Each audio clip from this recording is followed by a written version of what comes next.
Kulgam terror attack, आखिर उन मजदूरों को क्यों बनाया गया निशाना, समझेंगे इस वीडियो में। एक मजदूर अपने घर से हजारों किलोमीटर दूर गया था सिर्फ रोजी रोटी कमाने।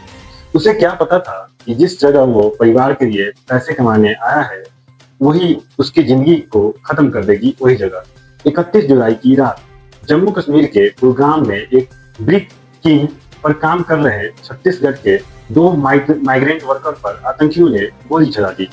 पहले एक मजदूर की मौत हुई, दूसरा गंभीर रूप से घायल था, लेकिन अगले ही कुछ घंटों में उसने भी दम तोड़ दिया।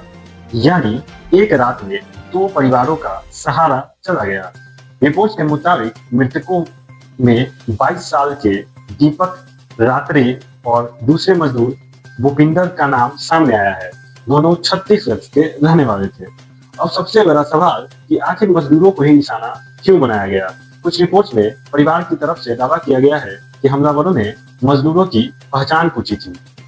अगर ये जांच में साबित होता है तो लोगों को उसकी पहचान के आधार पे पता चल जाएगा कि उसे क्यों मारा गया। तो मामला और भी गंभीर हो जाता है कि पहचान पूछ के मारा गया, लेकिन अभी इसे फाइनल फैक्ट कहना सही नहीं होगा। इन्वेस्टिगेशन करने वाले डिपार्टमेंट को अपना काम करके जब इन्वेस्टिगेशन रिजल्ट आएंगे तो पता चलेगा। सिक्योरिटी फोर्सेस ने तुरंत इलाकों को घेरा है, अटैकर्स की तलाश और ऑपरेशन शुरू कर दिया है। लेकिन एक सवाल हर भारतीय के मन में है कि अगर कोई इंसान अपने घर से हजारों किलोमीटर दूर सिर्फ काम करने गया तो उसे वहां भी डर के साए में जीना पड़ेगा। मजदूर कश्मीर में बिग स्क्रीन में काम करता था। कोई बिहार से, कोई पंजाब से जाता है, कोई छत्तीसगढ़ से, कोई दिल्ली से, कोई उड़ीसा से और कोई गुजरात से। ये माइग्रेंट वर्कर्स किसी राजनीति के लिए नहीं निकलते। इसके पीछे बस एक परिवार होता है, माँ बाप होते हैं, बच्चों की फीस होती है और घर की जिम्मेदारी होती है। इसलिए कुलगाम में हुई ये हत्या सिर्फ दो लोगों की हत्या नहीं है, ये उस भरोसे पर हमला है कि भारत का कोई भी नागरिक देश के किसी भी हिस्से में मेहनत करके अपना भविष्य बना सकता है।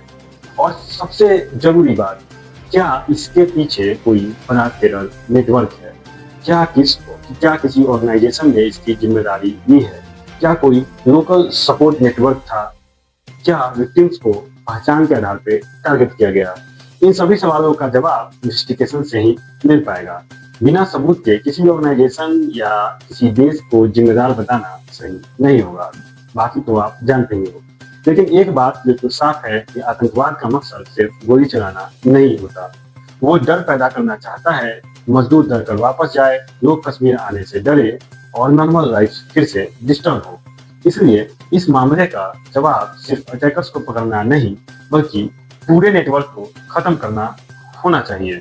क्योंकि दीपक और भूपिंदर कश्मीर में किसी से लड़ने नहीं गए थे, वो अपने रोजी रोटी के लिए गए थे। वो बस अपने परिवार के लिए कमाने गए थे और उनका घर आज उनका इंतजार कर रहा है। और बहुत ये दुख की बात है कि हमारे देश के मजदूरों को कुछ आतंकियों ने मार दिया है। इस पूरे मसले पे आप क्या सोचते हैं हमें कमेंट बॉक्स में जरूर लिखिए।